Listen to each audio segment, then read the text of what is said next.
அனைத்து விதமான பிரச்சனைகளுக்கும் 11 நாட்களில் தீர்வு காண ஸ்ரீ மாரியம்மன் ஜோதிட நிலையம். தொடர்புகளுக்கு 0091 990 816 585 6.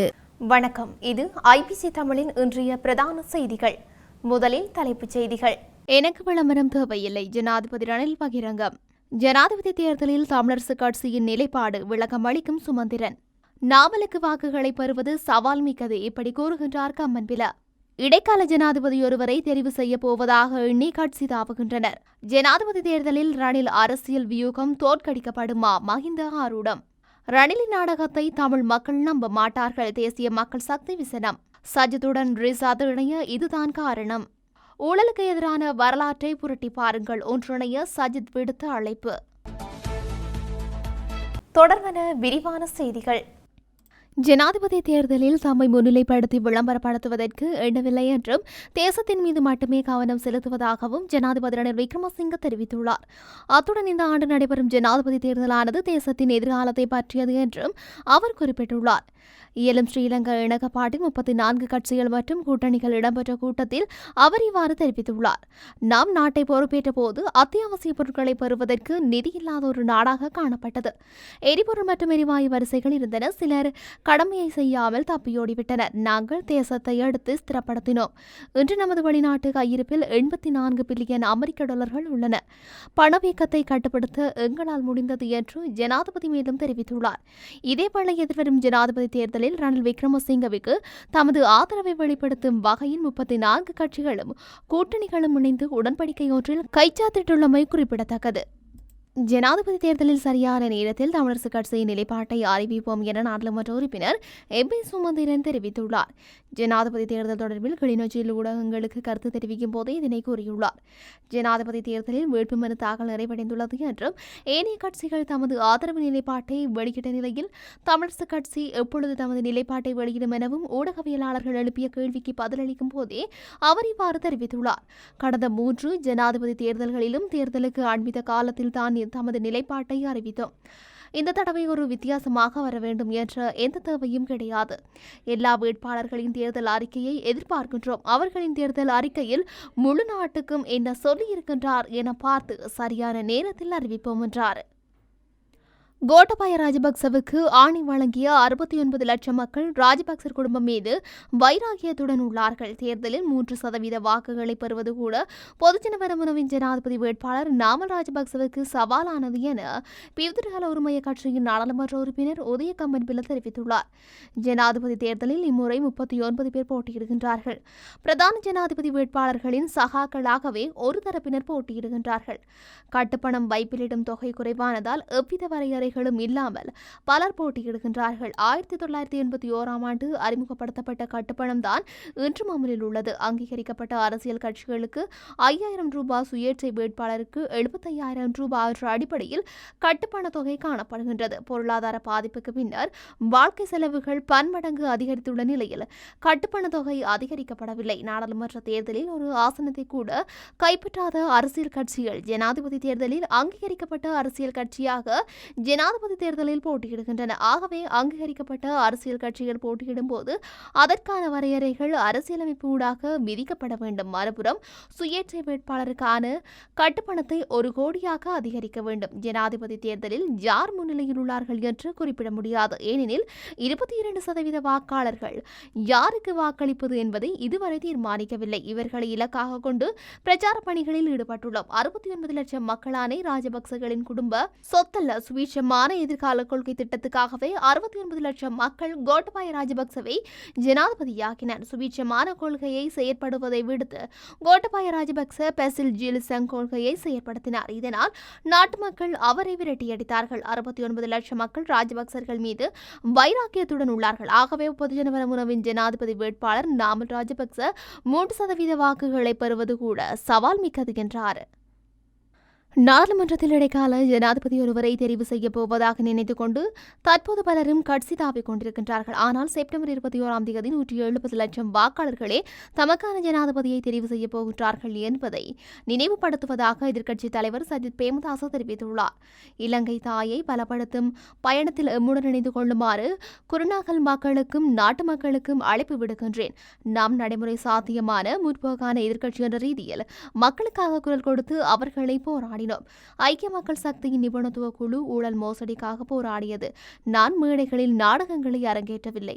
வெற்று ஆவண கோப்புகளை காட்டி மக்களை ஏமாற்றவில்லை. எதிர்க்கட்சியாக இருந்து கொண்டு நாட்டை வங்குறுத்து நிலைக்கு உள்ளாகிய ராஜபக்சர்களை நீதிமன்றத்தில் நிறுத்தினோம் என்பதை பெருமையுடன் தெரிவித்துக் கொள்கின்றேன். எமது சட்ட நடவடிக்கைகளால் நாடு வங்குறுத்து நிலையை அடைவதற்கு ராஜபக்சர்களே காரணம் என்று தீர்ப்பை கூட பெற்றுக்கொள்ள முடிந்தது என்பதை நினைவுபடுத்துகின்றேன். இவர்களால் கொள்கையிட்ட தேசிய சொத்துக்களை மீண்டும் பெற்றுக் கொள்வதற்கான தனிநபர் பிரேரணையை நாடாளுமன்றத்தில் சமர்ப்பிப்பதற்கு நடவடிக்கை எடுத்து ஐக்கிய மக்கள் சக்தியின் பொதுச் செயலாளர் ரஞ்சித் மத்தும பண்டாரவே எந்தவொரு சந்தர்ப்பத்திலும் எதற்காகவும் நாம் கொள்ளையர்களுடன் டீல் செய்ய மாட்டோம் என்று இன்று நாட்டு மக்களுக்கு வாக்குறுதி அளிக்கின்றேன் என்றார்.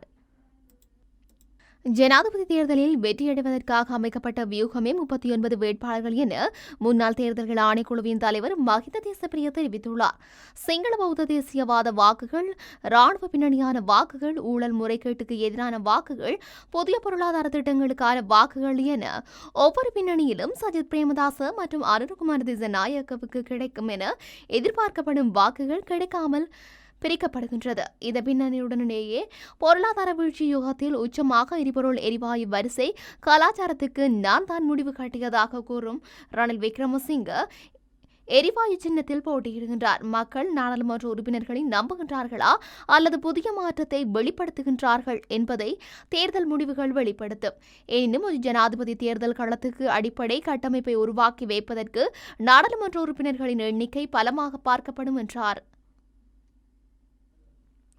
தமிழ் மக்களுக்கு போலீஸ் மற்றும் காணி அதிகாரத்தை ஆட்சிக்கு வந்தபின் பெற்றுத் தருவதாக கூறும் ரணில் விக்ரமசிங்கவின் நாடகத்தை தமிழ் மக்கள் நம்ப மாட்டார்கள் என தேசிய மக்கள் சக்தியின் யாழ் மாவட்ட அமைப்பாளர் ராமலிங்கம் சந்திரசேகரன் தெரிவித்துள்ளார்.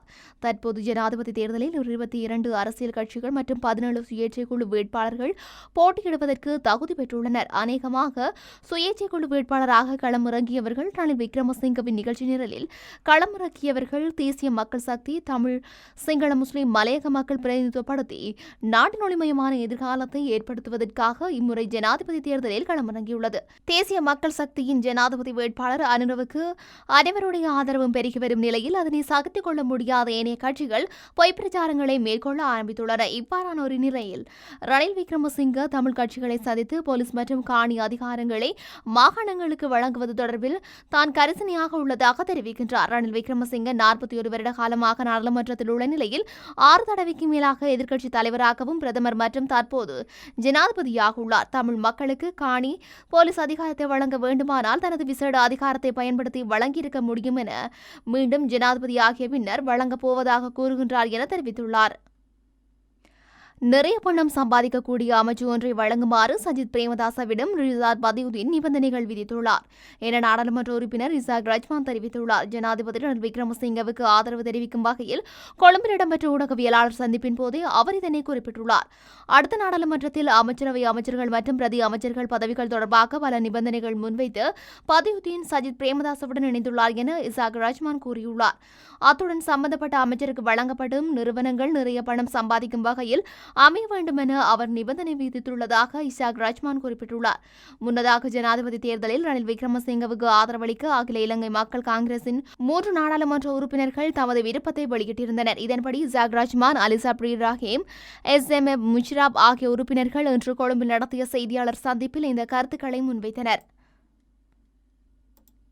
இந்த நாட்டின் வரலாறு புதிதாக எழுதப்படுகின்ற இந்த சந்தர்ப்பத்தில் இந்த வேலை திட்டத்தின் கட்சியாளராக அல்லாமல் பங்காளர்களாக மாறி நாட்டின் வெற்றி பயணத்தில் பங்குதாரர்களாக இணைந்து கொள்வதோடு நாட்டை வலுவூட்டும் இந்த பயணத்தின் தலைவராக மாறி செயற்படும் எதிர்க்கட்சி தலைவர் தெரிவித்தார். நடைமுறை ரீதியாகவும் முற்போக்கு ரீதியாகவும் இந்த காலத்தில் மக்களுக்காக கருத்துக்களை முன்வைத்து போராட்டங்களை நடத்தியுள்ளதோடு ஊழல் மோசடியை இல்லாது ஒழிக்கின்ற நோக்கில் பாரிய வேலை திட்டங்களை முன்னெடுத்துள்ளோம். ஏனைய கட்சி தலைவர்கள் போன்ற மேடைகளில் ஏறி நாடகங்களை அரங்கேற்றாது செய்யாது, வெற்று பயல்களை காண்பித்து மக்களை ஏமாற்றுகின்ற நாடகங்களில் நடிக்காது செயற்பட்டுள்ளோம். நாட்டை வங்குரோத்து நிலைக்கு கொண்டு சென்ற ராஜபக்சக்களை சட்டத்தின் முன் நிறுத்தி ராஜபக்சக்கள் நிதி மோசடிகளில் ஈடுபட்டமைக்கு எதிராக நடவடிக்கை எடுத்துள்ளோம். திருடப்பட்ட நாட்டின் வளங்களையும் திருடப்பட்ட நாட்டின் பணத்தையும் மீள பெற்றுக் கொள்ளும் நோக்கில் நாடாளுமன்ற உறுப்பினர்களுக்காக தனிநபர் சட்டமூலத்தை ஐக்கிய மக்கள் சக்தியே முதலில் சமர்ப்பித்துள்ளது. எந்தவொரு சந்தர்ப்பத்திலும் தமக்கோ அல்லது தமது கட்சி உறுப்பினர்களுக்கோ திருடர்களுடன் எந்தவொரு ஒப்பந்தமும் இல்லை. திருடர்களை பாதுகாக்கின்றவர்களோடும் எந்தவொரு ஒப்பந்தமும் இல்லை. இவ்வாறு அரசியலை நிறுத்துவதோடு அந்த அரசியல் கலாச்சாரத்திற்கு முற்றுப்புள்ளி வைப்பேன் என்று எதிர்க்கட்சித் தலைவர் சஜித் பிரேமதாஸ் அவர்கள் தெரிவித்துள்ளார். இத்துடன் இன்றைய பிரதான செய்திகள் நிறைவடைகின்றன. தொடர்ந்தும் செய்திகளை அறிந்து கொள்ள ஐபிசி தமிழ் நியூஸ் என்ற எமது யூடியூப் பக்கத்தினூடாக இணைந்திருங்கள். நன்றி. அனைத்து விதமான பிரச்சனைகளுக்கும் 11 நாட்களில் தீர்வு காண ஸ்ரீ மாரியம்மன் ஜோதிட நிலையம். தொடர்புகளுக்கு 0091 990 816 585 6.